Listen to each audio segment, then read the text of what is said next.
نماز دے اندر قد افلح المؤمنون الذین هم فی صلاتہم خاشعون۔ اللہ رب العالمین فرماتے کامیاب ہو گئے مومن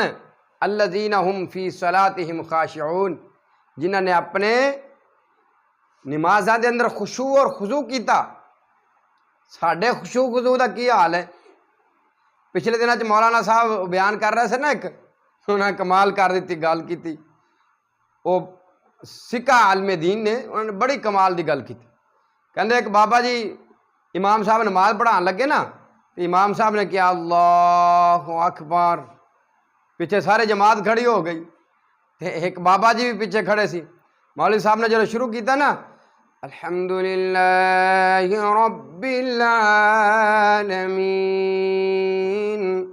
مولوی صاحب نے پڑھتے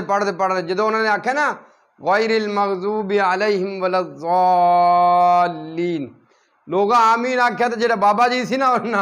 وہ پھٹک دے نے چھال ماری تو مولوی صاحب دے اوپر، مولوی صاحب دے اوپر آ،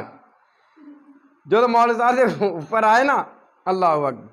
وہ مولوی صاحب نے نماز پوری کی، بابے کے بندے کہنے لگے بابا جی تانوں کی وجی، تسی مولوی دا راہ لے گئے سی، امام صاحب دا راہ لے گئے سی، خیر ہوئی تسی ایکو باری امام صاحب دے اتنے آ بجے ہو۔ وہ بابا کہتا بھی پترو گل ہے سچی گل دسا کہ جھوٹی، انہوں نے کہا بابا گل سچی جی پیدا، انہوں نے کہا بابا جی کہنے لگے پتر گل ہے جو مولوی نے سورت شروع کی نا تو میں بھی اللہ اکبر کی نماز شروع کی، مولوی صاحب سورت فاتحہ پڑھ لگ پے تو میں خیالاں وچ اپنے مربے ٹر گیا، مربے جانا میں تو مربے جا رہا سی، اگوں آ گیا کھالا کردا میں تو کھالے تو چھال ماری سکے، مولوی صاحب آ گئے۔ بھائی اللہ نے اس طرح نہیں کہا، اللہ فرمایا قد افلح المؤمنون الذین هم فی صلاتہم خاشعون۔